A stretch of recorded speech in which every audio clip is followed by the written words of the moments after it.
Hey everybody, so we are back with another look at what hopefully will be a future stretch goal. And this one is called the Bounty Hunter Supplement. Now, normally in Journey to the Overland, you have jobs and you have skills. And typically with jobs, you're going to just go into a town or a location and you will quote work a job, but really all you're going to do when you work a job is you're going to allocate so much of your time in the game while you're working the job. Now later in the game it may have some benefit that you worked a job, uh, but for the most part, if you work a job for a week, for example, you just mark off a week, after you do your weather and things like that. So they're kind of separate. Skills, on the other hand, are things that you will acquire that kind of make your character more proficient. Ranger skills, fighter skills, thief skills, so forth. They're not necessarily jobs. So, for example, a ranger would not go into a town to be paid to be a ranger. I mean, your ranger is your skill. What the bounty hunter skill is, however, is kind of a mix of both, because the bounty hunter skill is actually a skill and a job. So if you get the bounty hunter supplement and you choose to try to become a bounty hunter, you can then go into a town and look for work, which of course are these bounties. And so that's what we're going to take a look at today, is kind of this cool mix between a job and a skill. Let's start out here. The Journey to the Overland Bounty Hunter Supplement is an expansion module for the Journey to the Overland solo tabletop role-playing game. It is designed to allow players to take on the role of bounty hunters in the world of Overland as they try and track down the Overland's most wanted fugitives. In addition to the 33 new NPC characters introduced into the Bounty Hunter Supplement, characters with enough experience points can also purchase the new Bounty Hunter Advanced skill. Right? And so we begin with your object of the game, which is basically, it says you want to track down wanted fugitives. We move to your setup. And so this is going to explain how you can set up the cards, because as we read earlier, that you get 33 new NPC cards in the game, but you don't mix them into, well, I don't know, do you mix them into the deck? Let me see. To incorporate the Bounty Hunter supplement into your normal game, shuffle the Bounty Hunter cards and place them to the side. So no, you're not going to mix them in. As a daily action, you may draw a Bounty Hunter card if you are in a town or castle. So first of all, you have to be in a town or castle, and then instead of doing like an action like seeking an audience or news and information, you can draw a Bounty Hunter card. After drawing the card, check to see if the fugitive is wanted in the town or castle you are in. So you might see if they're wanted there, because each card will indicate where they're wanted. And we'll look at the cards after this. If so, you may keep the card to locate the fugitive and capture them and return them for the bounty. If you pull a card but the bounty is not being offered by the town or castle you are in, return the card to the bottom of the deck, and that concludes your daily action. So, in this one, if you are looking for somebody, but say they're wanted in Future Town and you're in Milesdale, you have to put the card back. Now, that is what I think regular characters do. Bounty hunters, with the bounty hunter skill, you will see treated a little differently. It says working a bounty. Once a player obtains a bounty, they have 2 weeks to work that bounty. If the player has not captured the fugitive before those 2 weeks are up, the bounty has been lost and the card must be returned to the bounty card deck. Now, this again goes back to the previous one, where if you're in a town and the bounty is not being offered by that town, you put it back. But if it is being offered, then you can move here to working the bounty, which means only because the town is offering the bounty does not mean that uh, that person is in that town. You now have to go find them. And so we're going to look at that. A player may only work one bounty at a time and may only have one bounty card at any given time. Once a character obtains a bounty, instead of a normal daily action, they may choose to, quote, work a bounty. So that becomes your daily action, as you're working a bounty. When this is done, the character may search for his or her bounty at one of the locations where they were sighted, and the card will tell you where they were sighted. When a character chooses to work a bounty as a daily action, they may not choose any other daily action, whether or not they locate the fugitive. So that's self-explanatory. So then we're going to move to where it says locating fugitives. Once you obtain a bounty, you're going to look for this thing called where they were last seen at. You then have to travel to that town or location. You're going to roll a percentile dice, which is called do a search. And the card will tell you if the search is successful. Each one will be different, because some will be easier to locate than others, depending on how good they are at hiding. And then it says here, you do not have to choose work a bounty daily action the very next day to obtain other sightings of a fugitive you have already attempted to locate. You may do so as long as you have the bounty. So that means you could do different daily actions, and then if he's not in that town, you could do something else, and then do your other sighting another day. But doing a sighting is working a bounty, so that would be your daily action. But you don't have to do your sighting in a row, while you're working it. Okay, so then it talks about searching at the last location. So here's an example. Let's see. Jarl has obtained a bounty for Boris LeMay. He travels to Milestone and chooses a work a bounty daily action in order to search for him. He rolls percentile dice and rolls a 63%. Since Boris's search percentage is 60%, he has not rolled less than or equal to that and has not located Boris. His daily action ends. The next day he decides to take up the pursuit right away instead of waiting and chooses a work a bounty daily action again. This time he rolls 1d10 for another sighting and gets a 5. Checking Boris's bounty card, he sees that Boris has been located in Zafton. He can now travel there and search for him again when he arrives. So that kind of explains the process of this character, Jarl, who's now in the process of working this bounty. Alright, and then so eventually you're going to want to capture fugitives. So this basically says once you locate them, if you defeat and do not kill them, you need rope, and I'm kind of going through this, a horse or wagon, if they escape. And then you have here, instead of attacking a fugitive that you have located, you may roll on the fugitive reaction table to see if they will come along peacefully. So this is a table that supplements the NPC reaction table. Says, but however, if you choose to roll on the table, you must apply the result and cannot attack instead. So either you find them and attack immediately, or you roll on this table and deal with whatever happens from talking to them. Like, hey, are you going to come in peacefully? So you see that in the movies all the time, which never works out. But I don't know, maybe the table is a little more forgiving. Alright, so it says, once you capture a fugitive, the 2-week limit you have to work a bounty no longer applies, even though you could still lose the bounty. So this is good because you only have 2 weeks to capture them. Not locate them, not find them, but for them to officially be captured, whether they turn themselves in or whether you take them down. But once you do that, the 2 weeks stops, and that's important because anybody that plays the game knows you can lose a lot of time traveling. The weather can slow you down. So it's nice to know if you do capture your bounty within that 2 weeks, you can still get paid for them, even though it might take you longer to get them back to the town where he or she is wanted. So it talks here about returning the fugitive, dead or alive, tied them up, any wounds they received in the combat. If you get into combat while you are returning, it says they may escape. So that's where it says they could escape. If the fugitive surrenders peacefully, you must feed them. The fugitive surrenders peacefully. This does not mean they will aid you in combat. You cannot obtain any other. So these are kind of now some ground rules as far as once you have them in your custody and you're heading back with them, it kind of governs how play has to go. Then it talks about collecting your bounty, which is basically, I just assume you bring them back to the town. It says if a fugitive is brought to a location alive where they are only wanted dead, there is a % chance equal to the fugitive search score that you will encounter the constable who will demand that you turn the fugitive over. Wow. If you do not, they will attack.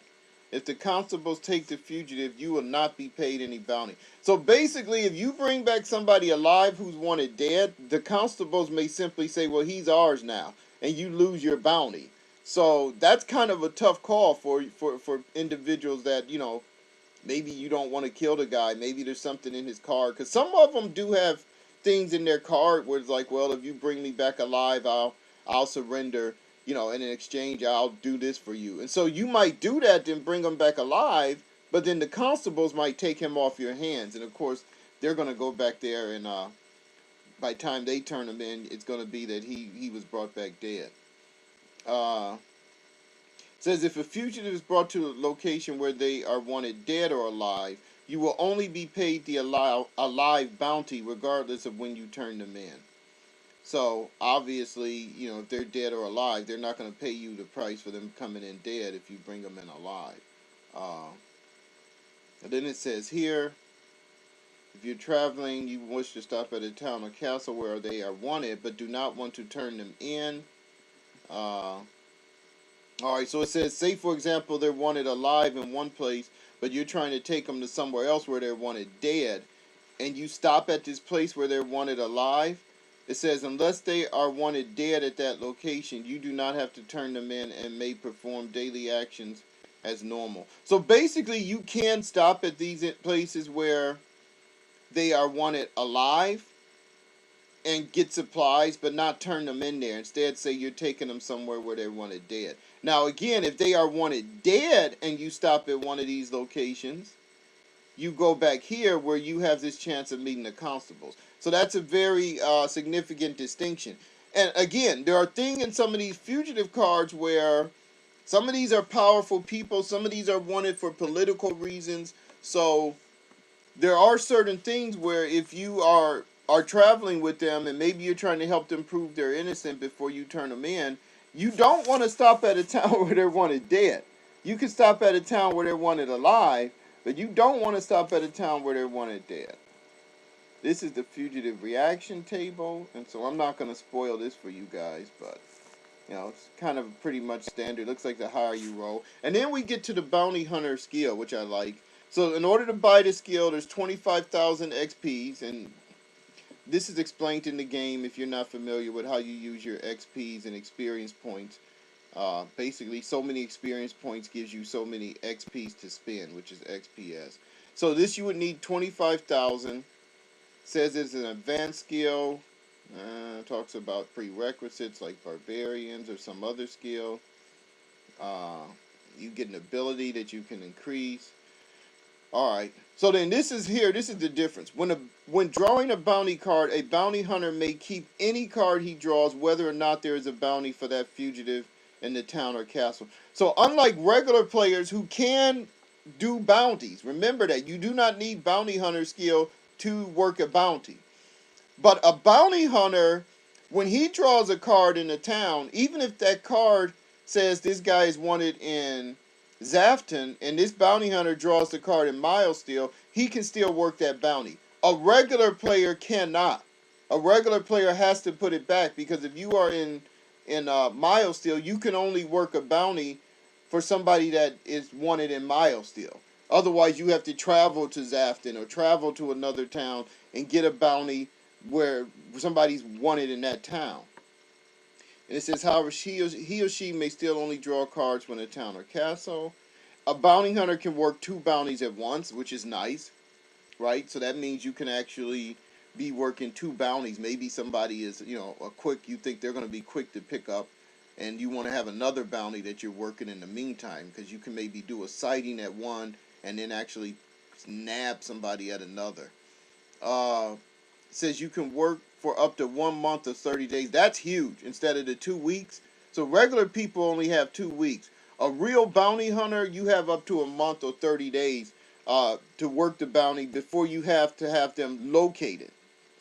Right? And that is huge because, again, as I explained, locating or capturing them, it stops the clock. And this is basically meaning a town or castle knows if a real bounty hunter is working a bounty, he's probably going to get his man, he or she is. So they're not as concerned with just regular run-of-the-mill hokey-dokes running around working bounties and then having to pay them, you know, for them whatever. So they only give regular people 2 weeks. Bounty hunters get up to a month. Bounty hunters have been known to find fugitives in locations where they were not known to be hiding. That's interesting.